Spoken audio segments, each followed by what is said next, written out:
एक बार फिर से आप सभी का स्वागत है। मैं हूं आपके साथ नीतू गुप्ता। यूपी के मुख्यमंत्री योगी आदित्यनाथ हरियाणा के झज्जर जिले के कबलाना गांव स्थित बाबा पालनाथ आश्रम पहुंचे, जहां सीएम ने भव्य मूर्ति प्राण प्रतिष्ठा कार्यक्रम में मुख्य अतिथि के तौर पर शिरकत की। सीएम हेलीकॉप्टर से सीधे आश्रम परिसर में पहुंचे और पवित्र धूनी पर आशीर्वाद दिया। कार्यक्रम में देश विदेश से सैकड़ों साधु संत उपस्थित रहे और वैदिक मंत्रोच्चारण के बीच मूर्ति प्राण प्रतिष्ठा की रस्में संपन्न हुई। योगी आदित्यनाथ ने धार्मिक एकता और सांस्कृतिक विरासत को मजबूत करने का आह्वान किया। स्थानीय विधायक, जिला प्रशासन, बड़ी संख्या में ग्रामीण भी कार्यक्रम में मौजूद रहे। सुरक्षा के कड़े इंतजाम किए गए थे। तो हरियाणा के झज्जर में सीएम योगी आदित्यनाथ पहुंचे, जहां मूर्ति प्राण प्रतिष्ठा कार्यक्रम में शामिल हुए।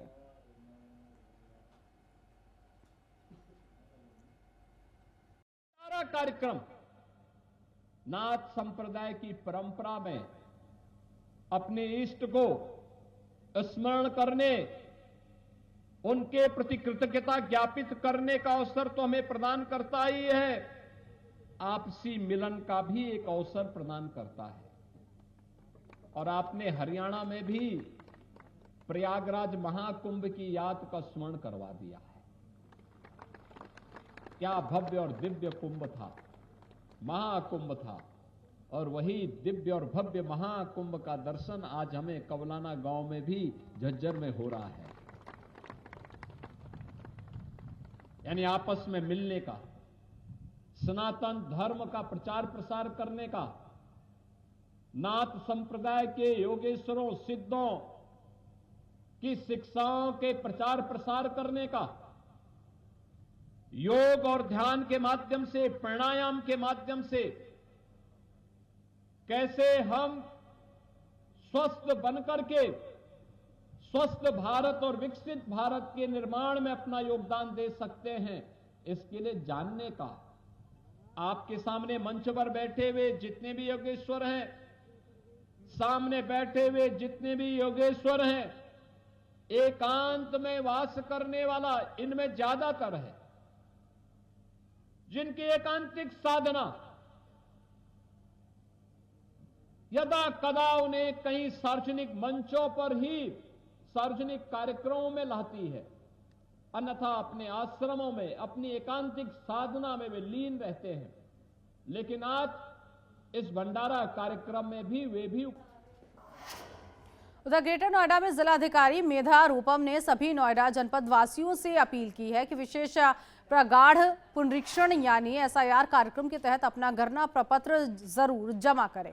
यदि फॉर्म में कोई दिक्कत हो या फॉर्म में सहायता चाहिए तो हेल्पलाइन नंबर पर संपर्क कर सकते हैं। जिलाधिकारी ने राजनीतिक दलों और बूथ एजेंटों से सहयोग की अपील की है। अभियान के अंतिम चरण तक सक्रिय भागीदारी सुनिश्चित करने को कहा है। तो ग्रेटर नोएडा में एसआईआर अभियान तेज हो गया है। जिलाधिकारी ने मतदाताओं से प्रपत्र जमा करने की अपील की है। फॉर्म में समस्या होने पर हेल्पलाइन नंबर के जरिए संपर्क करने को कहा है।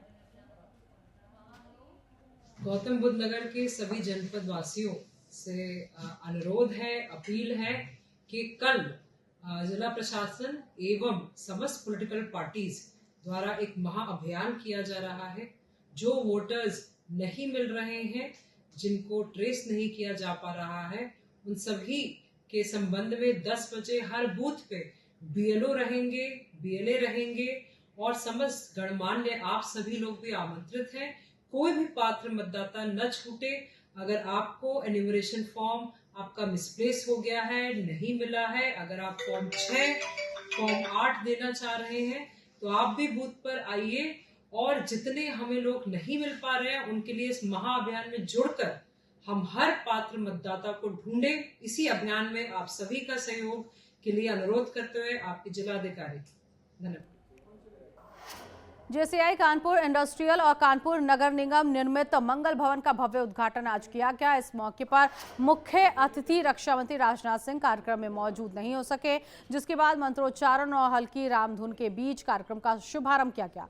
इस कार्यक्रम में जेसीआई अध्यक्ष प्रणीत अग्रवाल और गोल्डी समूह के डायरेक्टर और जेसीआई चेयरमैन आकाश गोयनका मौजूद रहे। गरीब समुदाय को समर्पित ये मंगल भवन महज 11,000 रुपए में उपलब्ध होगा, जिसमें 500 लोगों के कार्यक्रम कराए जा सकेंगे। इस मौके पर संवाददाता ने आकाश गोयनका से खास बातचीत की है।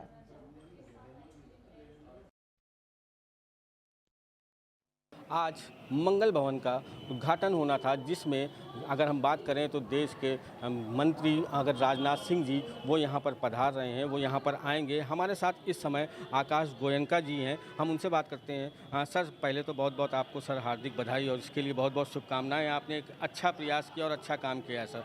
लेकिन अगर बात की जाए तो इससे क्या लाभ होगा, कितने लोगों को लाभ होगा और किन किन लोगों को लाभ होगा sir? JCI Kanpur industrial Kanpur शहर में करीब 4 दशकों से एक बहुत सक्रिय यंग एंटरप्रेन्योर्स की ऑर्गेनाइजेशन है। JCI कानपुर इंडस्ट्रियल ने इस साल अपने अध्यक्ष प्रणीत अग्रवाल एवं VP कम्युनिटी सर्विस के सलाहकार Shri Vikas Jaiswal and VP community Niharika Gupta इन पूरी टीम के साथ ये मंगल भवन बनाने का हम लोग ने एक सपना देखा, जिसमें नगर निगम से हम लोगों को ये ज़मीन दी गई है और इस ज़मीन पे JCI कानपुर इंडस्ट्रियल ने कानपुर शहर के बहुत उद्योगपति अपने मेंबर्स के CSR फंड, उनकी पर्सनल कैपेसिटी फंड एवं बिजनेस कैपेसिटी में उन्होंने बहुत दिल खोल के जेनरसली कंट्रीब्यूट किया है। ये मंगल भवन नगर निगम चलाएगा, नगर निगम के संचालन में रहेगा। JCI कानपुर इंडस्ट्रियल का इसमें केवल एक इसको बना करके नगर निगम को देने का था और इसमें करीब 4,500 स्क्वायर फीट का AC hall state of the art facilities के साथ बना है। 10,000 स्क्वायर फीट का इसमें एक लॉन है और ये पूरा का पूरा जो एक हॉल और लॉन है, ये एक वंचित समुदाय को मात्र 11,000 रुपये में ये पूरा परिसर दे दिया जाएगा, जिसमें वो अपने मांगलिक कार्य कर सकते हैं। और इसके लिए मैं अपनी महापौर आदरणीय first citizen of India Shrimati Pramila Pandey ji का JCI कानपुर इंडस्ट्रियल की तरफ से तहे दिल से हाथ जोड़ के धन्यवाद करता हूं कि उन्होंने इस सहयोग को आगे बढ़ाया और मुझे पूरा विश्वास है ये जो मॉडल बना है जिसमें उद्योगपति और सरकार मिल के कर रहे हैं, मुझे ज़रूर पूरा विश्वास है कि ये पूरे उत्तर प्रदेश में नहीं भारतवर्ष में रेप्लिकेट किया जाएगा। सर, जैसे कि आपने बताया कि 11,000 रुपये में ये दे दिया जाएगा। 11,000 के अलावा मान लीजिए किसी बच्ची की शादी हो रही है, विवाह है, तो वो यहाँ पे कर रहा है, तो 11,000 में उसको केवल ये सब हॉल मिलेगा या इसके अलावा भी कुछ और चार्जेस लगाए जाएंगे? इस हॉल के किराए के रूप में कोई चार्ज नहीं लगाया जाएगा। ये पूरा परिसर 11,000 रुपये में मिल जाएगा। इसके आगे उनके ऊपर डेकोरेशन, खाना, वो क्या करना चाहते हैं वो उनके ऊपर है। सर, अगर कहा जाए या माना जाए रिश्ते प्यार के पीढ़ियों के साथ, सर तो क्या उसी तर्ज पे चल रहे हैं आप? जी बिल्कुल, और हमको इस शहर ने जो इतना आगे बढ़कर इस कार्य में किया है उसके लिए मैं अपने शहर के सब इंडस्ट्रियलिस्ट को बहुत बहुत धन्यवाद करता हूँ। देखिए, ये थे हमारे साथ आकाश गोयनका जी, जिन्होंने साफ तौर से बताया कि ये जो काम हुआ ये सरकार की मदद से मिलकर ये काम पूरा किया गया है। और अगर बात की जाए तो 11,000 रुपये में मात्र जो है ये वंचित लोगों को दिया जाएगा। पूरा हॉल AC हॉल है और यहाँ पर लोग अपने मांगलिक कार्यक्रम कर सकते हैं। कैमरामैन शशांक शुक्ला के साथ इब्ने हसन जैदी। उधर यूपी में लगातार BLO की आत्महत्या मामले पर डिप्टी CM केशव प्रसाद मौर्य ने चिंता जाहिर की। साथ ही सभी BLO से अपील की कि वो संयम से काम करें और किसी भी तरह का ऐसा कदम ना उठाया जाए जिससे उन्हें परेशानी हो। ये निर्वाचन आयोग की प्रक्रिया है जो समय समय पर होती रहती है। और मौर्य ने चुनाव आयोग द्वारा SIR फॉर्म भरने की तिथि बढ़ाए जाने का स्वागत किया। इस फैसले को स्वागत योग्य बताया और कहा कि इससे BLO को और ज्यादा समय मिलेगा। देखिए, मैं सभी अपने ब्यूरो साथियों से ये कहूँगा कि चुनाव आयोग के द्वारा समय समय पर कोई ना कोई अभियान चलाया जाता है। कर्तव्य पालन हिम्मत के साथ करें, किसी विपक्षी के उकसावे में ना आवें। उनके पीछे उनका परिवार है, उनके परिवार के सदस्य हैं और यह एक जिम्मेदारी वाला काम है और उन्हें यह जिम्मेदारी मिली हुई है जो भारतीय संविधान के अनुसार लोकतंत्र की मजबूती के लिए आवश्यक है। और जो विपक्ष हंगामा कर रहा है, वो दुष्प्रचार कर रहा है, अफवाह फैला रहा है और भविष्य की उसकी राजनीति उसको लगता है कि SIR के कारण से संकट में पड़ जाएगी। जो बूथ लूट करके देश लूटते थे, बूथ लूट करके प्रदेश लूटते थे, उनको परेशानी है, लेकिन जनता खुश है। SIR के बाद बिहार का चुनाव हुआ और विपक्ष के इसी आचरण के कारण से वहाँ के लोग उनसे नाराज़ थे और भाजपा गठबंधन से खुश थे और हमें बड़ा जनादेश दिया है और हमें पूरा विश्वास है। खबर नोएडा से है, जहां थाना सेक्टर 20 पुलिस ने अवैध हथियार के साथ एक आरोपी को गिरफ्तार किया। साथ ही आरोपी के कब्जे से एक तमंचा, एक जिंदा कारतूस बरामद किया है। तो अवैध हथियार के साथ आरोपी की गिरफ्तारी हुई है। पुलिस इस पूरे मामले की जांच कर रही है। हथियार पुलिस के कब्जे में है और अब इस आरोपी से पूछताछ की जा रही है। मथुरा के गोवर्धन थाना क्षेत्र में आपसी विवाद के चलते सड़क पर दो गुटों के बीच में जमकर मारपीट हुई। अराजक तत्वों ने लाठी डंडों से हमला किया और एक थार गाड़ी को टक्कर मारकर चकनाचूर कर दिया। इस घटना में एक पक्ष के कई लोग घायल हुए, जिन्हें तुरंत अस्पताल में भर्ती कराया गया। मारपीट का वीडियो सोशल मीडिया पर वायरल हो चुका है। पुलिस ने मौके पर पहुंचकर स्थिति को नियंत्रित किया और मामले की जांच शुरू कर दी है। इलाके में तनाव को देखते हुए पुलिस बल तैनात किया गया है।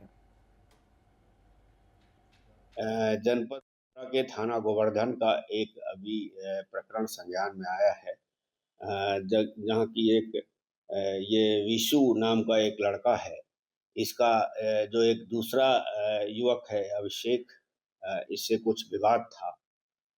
ये दोनों जिम में जाते थे, वहीं किसी बात को लेकर के इनका विवाद हुआ है, जिसमें अभिषेक और उसके साथियों के द्वारा विशु के साथ मारपीट की गई है। प्रकरण को अभी तत्काल संज्ञान में ले लिया गया है। इसमें अभियोग पंजीकृत किया जा रहा है और जो भी इसमें दोषी है उसको हम लोग गिरफ्तार करके विधिक कार्रवाई करने। मथुरा के हाईवे 19 पर सड़क दुर्घटना में एक युवक की मौत हो गई। युवक शादी समारोह से लौट रहा था, तभी किसी अज्ञात वाहन ने उसे टक्कर मार दी। टक्कर इतनी तेज थी कि युवक की मौके पर ही मौत हो गई। गुस्साए परिवार ने शव को सर्विस रोड पर रखकर जाम लगा दिया। मौके पर पुलिस ने लोगों को समझा बुझाकर शांत कराया और शव को पोस्टमार्टम के लिए भेजा है। दुर्घटना का कारण सर्विस रोड पर अवैध रूप से खड़ा ट्रक और CNG टैंकर बताया जा रहा है। पुलिस मामले की जाँच कर रही है। ये रोड पर एक दो ये टैंकरों को खड़ा कर देते हैं और खड़ा करने के बाद में फिर दोनों साइड से जाम लग जाता है। इसी कारण से ये घटना हो रही है। और ये बेरी का रहने वाला थे और पंडिताई करके आए थे शादी से। तो सुबह की घटना है ये, सुबह 4 और 5 के बीच की है। क्या हुआ फिर?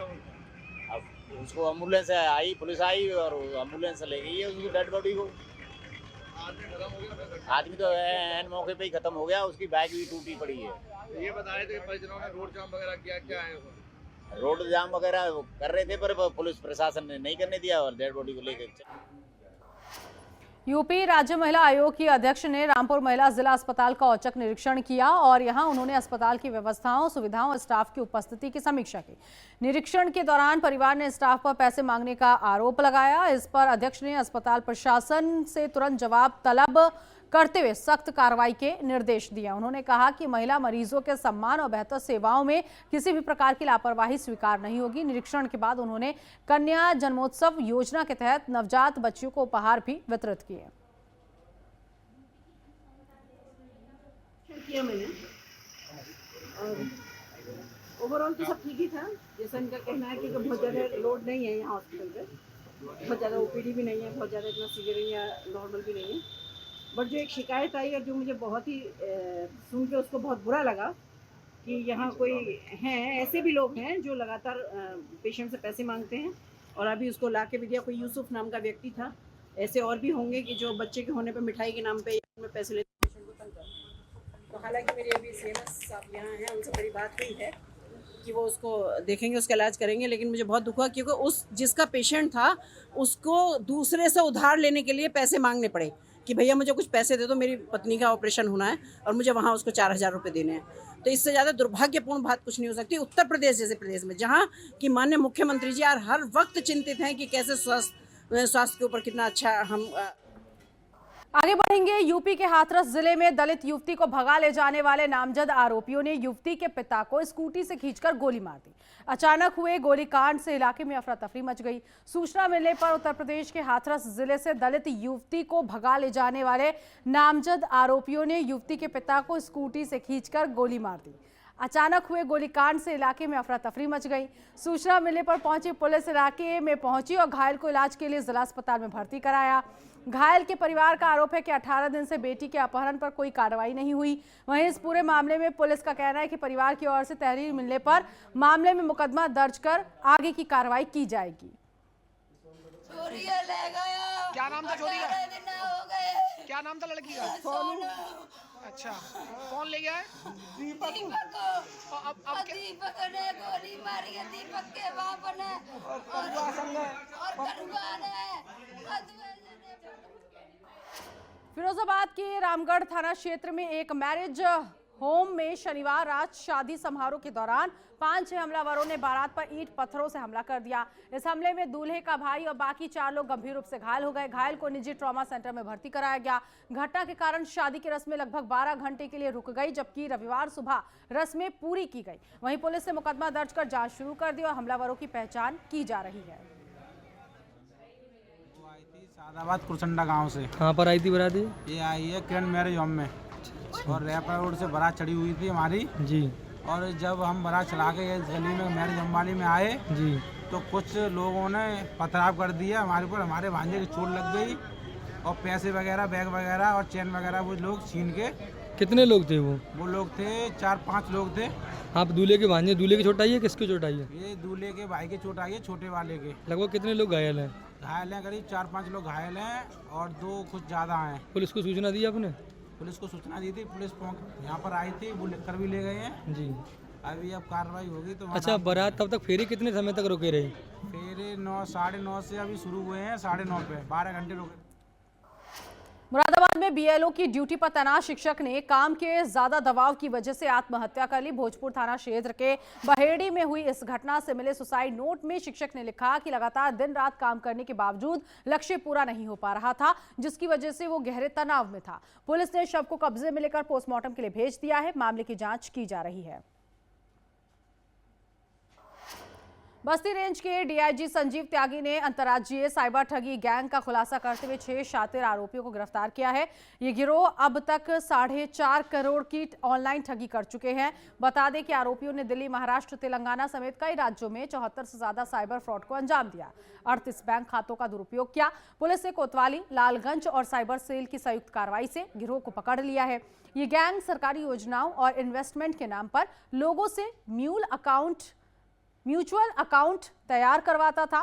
फिलहाल पुलिस ने आरोपियों के खिलाफ अलग अलग धाराओं में मुकदमा दर्ज कर जेल भेज दिया है।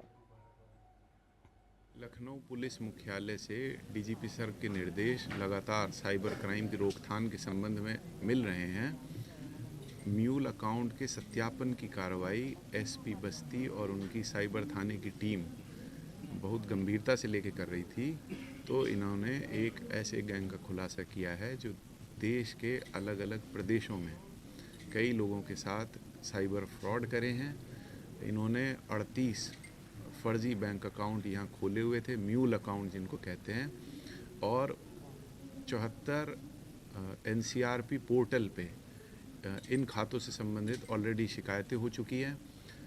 4 करोड़ 15 लाख के करीब रुपया की पुष्टि हुई है जो साइबर फ्रॉड से इन खातों से लिंक हुआ है। और इसमें निकल के ये आया है, इनकी जो मोडस ऑपरेंडाई है वो ये है कि ये यूपीआई आईडी अपना शेयर करते थे टेलीग्राम पे। सोनभद्र पुलिस एसआईटी की टीम ने कफ सिरप तस्करी के मास्टरमाइंड भोला प्रसाद जायसवाल को कोलकाता से गिरफ्तार किया। आरोपी विदेश भागने की फिराक में था। पुलिस की जांच में करोड़ों रुपए की नकली बिलिंग, फर्जी फर्मों और लाखों कफ सिरप की अवैध बिक्री पर खुलासा हुआ है। पुलिस उसे रिमांड पर सोनभद्र ला रही है और आरोप है कि खातों को फ्रीज कर आगे की कार्रवाई भी तेज कर दी गई है।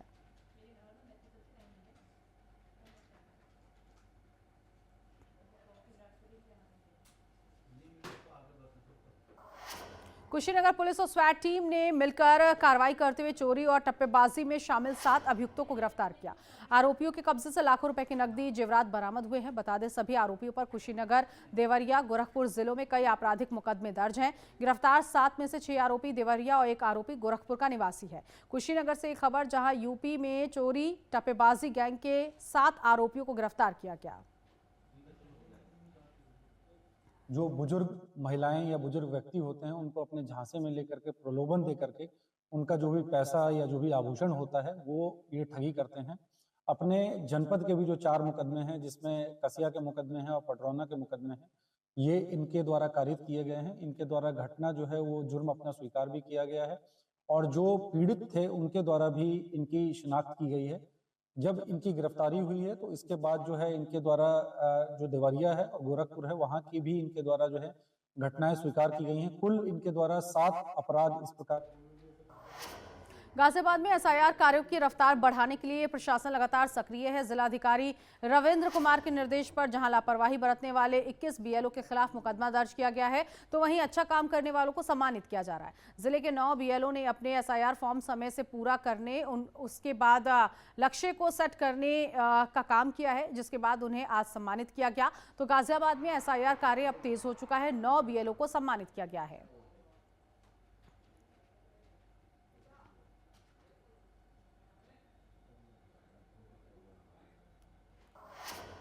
और इस बुलेटिन में अभी के लिए बस इतना ही। नमस्कार।